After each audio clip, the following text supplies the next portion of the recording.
আসলে বাইরাটা হচ্ছে আমাদের বাংলাদেশের একটা খুবই গুরুত্বপূর্ণ সংগঠন। এই সংগঠনটা বিগত ফ্যাসিস্ট খুনি হাসিনার আমলে একটা সিন্ডিকেটের দ্বারা নিয়ন্ত্রিত ছিল। তো 5 অগস্টের পরে প্রশাসকে একটা সরকার থেকে একজন ওই সিন্ডিকেটের যারা দোষর ছিল তাদেরকে উঠিয়ে একজন প্রশাসক নিয়োগ যায়, যে প্রশাসকটা হচ্ছে সে আওয়ামী লীগের দোষর হিসেবে আমরা বুঝি।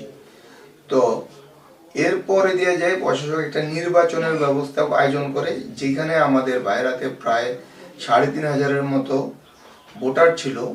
কোনো ভোটারদেরকে কোনো ধরনের আয়োজন ছাড়া তারা তাদের মতো করে আগের যে ভোটার ছিল তাদের সিন্ডিকেটের কিছু অবৈধভাবে 115 জনের মতন ভোটার ইনক্লুড করে তারা একটা নির্বাচন এর পায়তারা করেছিল, যেটা ওনারা খুনি ফ্যাসিস্ট সরকারের আমলে যেভাবে তারা নিয়ন্ত্রণ করেছিল, যে একটা সিন্ডিকেটের মাধ্যমে তারা এই বাইরাটা নিয়ন্ত্রণ করেছিল। এখানে আমাদের অনেক ব্যবসায়ী ভাই ব্যবসা করতে পারেনি, তারা ওই সিন্ডিকেটে ঢুকতেই পারেনি, তারা তারা একটা ওই সিন্ডিকেটের মাধ্যমে ব্যবসাটা পরিচালনা করেছে। তা আমরা মহামান্য হাইকোর্ট যে আদেশ দিয়েছে, মহামান্য হাইকোর্টের এই আদেশকে আমরা স্বাগতম জানাই। এই আদেশের মাধ্যমে আমরা যেটা দেখতে পাচ্ছি, আমরা স্বপ্ন দেখতে পাচ্ছি যে হ্যাঁ, আমরা সকল রিক্রুটিং এজেন্সি মালিক এখন ব্যবসা করতে পারবে। বাংলাদেশে আর কোনোদিন সিন্ডিকেট হবে না। সিন্ডিকেট হলে যেমন ব্যবসায়ীরা ক্ষতিগ্রস্ত, তেমন দেশও ক্ষতিগ্রস্ত। একজন রেমিটেন্স যোদ্ধা যখন দেশের বাইরে যায়, সে যদি 1 লক্ষ টাকার মাধ্যমে দেশের বাইরে যাওয়া যায় গভর্নমেন্টের ফি অনুযায়ী, সিন্ডিকেট হলো ওটা হয়ে যায় 4 লক্ষ 5 লক্ষ টাকা। তাদের অনেক কষ্ট করে এই টাকাটা অ্যারেঞ্জমেন্ট করে দেশের বাইরে যায়। আমরা আশা করি যদি আগামীতে নির্বাচন হয়।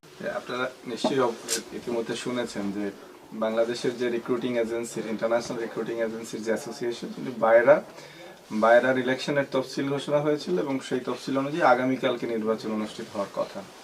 তো এই নির্বাচনের যে ভোটার লিস্ট, সেই ভোটার লিস্টের যে অনিয়ম এবং বাইরার গঠনতন্ত্র এবং বাণিজ্য সংগঠন বিধিমালাকে ব্যত্যয় করে 115 জনকে ম্যানিপুলেট করে এখানে ভোটার অন্তর্ভুক্ত করা হয়েছিল এবং আরও কয়েকটি অনিয়মকে কেন্দ্র করে একজন মেম্বার হাইকোর্ট ডিভিশনে একটা রিট পিটিশন দায়ের করেন। এই রিট পিটিশনটি যখন শুনানির জন্য অপেক্ষমান, তখন নির্বাচন কমিশন থেকে একটি গণবিজ্ঞপ্তির মতো একটি বিজ্ঞপ্তি দিয়ে বাংলাদেশের সকল সভা সমিতি এবং পেশাজীবী সংগঠনের নির্বাচনকে স্থগিত করেন। তো এই অবস্থায় আমরা যখন রিট পিটিশনটি হাইকোর্টে শুনানি করি, তখন রাষ্ট্রপক্ষ থেকেও কোর্টকে বলা হয় যে এই রিট পিটিশনে যেহেতু নির্বাচন কমিশন থেকে সকল নির্বাচন বন্ধ আছে, এই পিটিশন এখন শুনানি করার প্রয়োজনীয়তা নেই। কিন্তু অবাক করার বিষয় হলো, নির্বাচন কমিশনের এই চিঠির একদিনের মধ্যেই, এই যে আমরা যখন রিট পিটিশনটি শুনানি করি, সেদিন বিকেলেই হঠাৎ করে শুধুমাত্র বাইরার নির্বাচনকে অনুষ্ঠানের জন্য একটা পারমিশন দেওয়া হয়।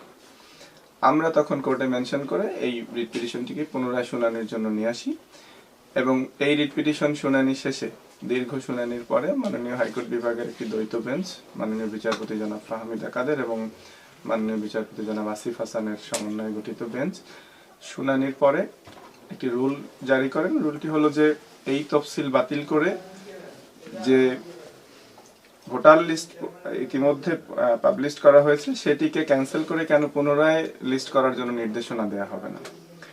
এই রুল নিষ্পত্তি না হওয়া পর্যন্ত আপাতত 2 সপ্তাহের জন্য নির্বাচনের যে তফসিল ঘোষণা হয়েছিল সেটি পুনরায় স্থগিত করেছেন। এটি কালকে বিকেলে হাইকোর্টের আদেশ হয় এবং যেহেতু আজকে শুক্রবার, তারপরেও শুক্রবার আমরা বিকেল পর্যন্ত অপেক্ষা করেছি যে এই হাইকোর্টের এই রায়ের বিরুদ্ধে উচ্চ আদালতে মাননীয় অনারেবল জাজ ইন চেম্বারে কোনো আপিল হয় কিনা। এর পর্যন্ত কোনো আপিল ওনারা করতে পারেন নাই কিংবা করেন নাই। তো সেজন্য হাইকোর্ট ডিভিশনের যে আদেশ সেটি এখনো এক্সিস্ট করে। সুতরাং যেহেতু তফসিলের উপরে স্থগিতাদেশ হয়েছে, আগামীকালকে নির্বাচন হওয়ার কোনো সুযোগ নেই। সেটা নির্বাচন কমিশন থেকেই দিয়েছে।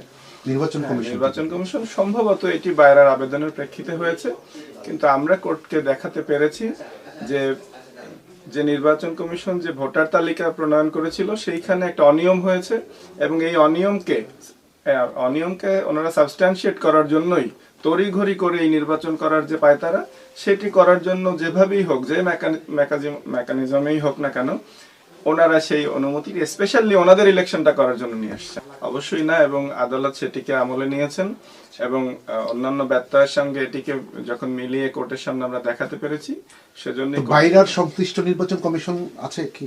বাইরের নির্বাচন বোর্ড আছে, কিন্তু যে স্থগিতাদেশটা যেটা ছিল এবং পরবর্তীতে যে অনুমতি, সেটি বাংলাদেশের যে নির্বাচন কমিশন সচিবালয় সেখান থেকে হয়েছে।